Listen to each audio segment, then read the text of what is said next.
Masala tea powder ಅಂದರೆ hotel ಸ್ಟೈಲ್ನಲ್ಲಿ masala tea powder ಹೇಗೆ ಮಾಡೋದು, ಹಾಗೆ ಎಷ್ಟು ಅಳತೆಯಲ್ಲಿ ತಗೋಬೇಕು ಅಂತ ತಿಳಿಸ್ಕೊಟ್ಟಿದ್ದೆ. ಆ ವಿಡಿಯೋನ ಇನ್ನೂ ಯಾರೆಲ್ಲ ನೋಡಿಲ್ವೋ ಆ ಲಿಂಕ್ನ ಡಿಸ್ಕ್ರಿಪ್ಷನ್ ಬಾಕ್ಸ್ನಲ್ಲಿ ಕೊಟ್ಟಿರ್ತೀನಿ, ಒಮ್ಮೆ ನೋಡಿ ಟ್ರೈ ಮಾಡಿ. ಇವತ್ತು ನಾನು ಆ ಮಸಾಲಾ ಪೌಡರ್ ಬಳಸಿ ಸರಿಯಾದ ಅಳತೆಯಲ್ಲಿ ಹೇಗೆ ಟೀ ಮಾಡೋದು ಅಂತ ತಿಳಿಸ್ಕೊಡ್ತಾ ಇದ್ದೀನಿ.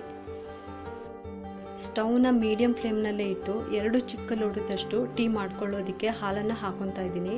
ನೀವು ಕಣ್ಣಳತೆಯಲ್ಲಿ ಹಾಲು ಹಾಕ್ಕೊಳ್ಳೋದು ಗೊತ್ತಾಗಿಲ್ಲ ಅಂದರೆ ಈ ರೀತಿ ಗ್ಲಾಸ್ನಿಂದ ಅಳತೆ ಹಾಲನ್ನು ಹಾಕಿಕೊಳ್ಬೋದು. ಈಗ ಇದಕ್ಕೆ ನಾನು 1.5 ಟೀ ಸ್ಪೂನಷ್ಟು ಟೀ ಪೌಡರ್ನ ಹಾಕೊತಾ ಇದ್ದೀನಿ. ಟೀ ಪೌಡರ್ನಲ್ಲಿ 2 ಥರ ಇರುತ್ತೆ. ಒಂದು ಸಣ್ಣ ಪುಡಿ ಥರ ಬರುತ್ತೆ, ಇನ್ನೊಂದು ಟೀ ಸೋಪ್ ಥರ ಬರುತ್ತೆ.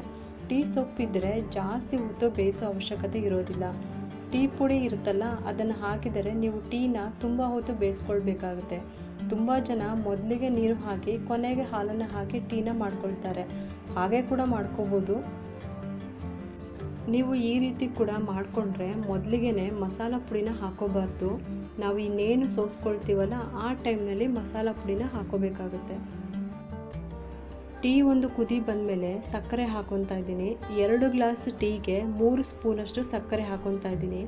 ಕಾಫಿ ಮಾಡಬೇಕಾದ್ರೆ ಸಕ್ಕರೆ ಕಮ್ಮಿ ಆದರೂ ನಡೆಯುತ್ತೆ, ಆದರೆ ಟೀ ಮಾಡುವಾಗ ಸಕ್ಕರೆನೇ ಮೇಯ್ನು. ಸ್ವಲ್ಪ ಜಾಸ್ತಿನೇ ಸಕ್ಕರೆ ಹಾಕಿಕೊಂಡ್ರೆ ಒಳ್ಳೆಯದು.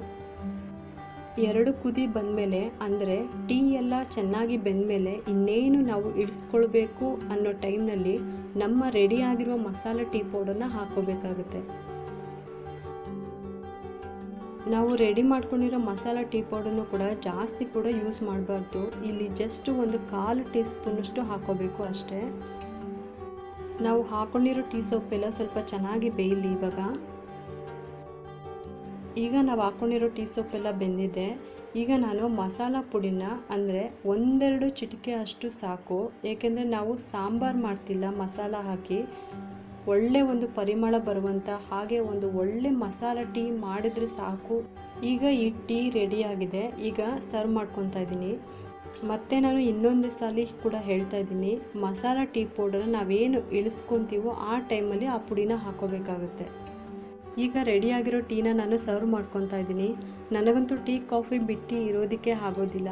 ನೀವು ಕೂಡ ನಂತರ ಈ ರೀತಿ ಪ್ರಿಯರಾಗಿದ್ದರೆ ಈ ವಿಡಿಯೋಗೆ ಒಂದು ಲೈಕ್ ಮಾಡಿ, ಹಾಗೆ ಇವತ್ತಿನ ಈ ಮಸಾಲ ಚಾಯ್ನ ಟ್ರೈ ಮಾಡಿ, ಹಾಗೆ ಮರಿದಂಗೆ ಸಬ್ಸ್ಕ್ರೈಬ್ ಮಾಡಿ ಅಂತ ಹೇಳುತ್ತಾ ಮುಂದಿನ ಹೊಸ ರೆಸಿಪಿಯೊಂದಿಗೆ ಭೇಟಿಯಾಗೋಣ. Thank you.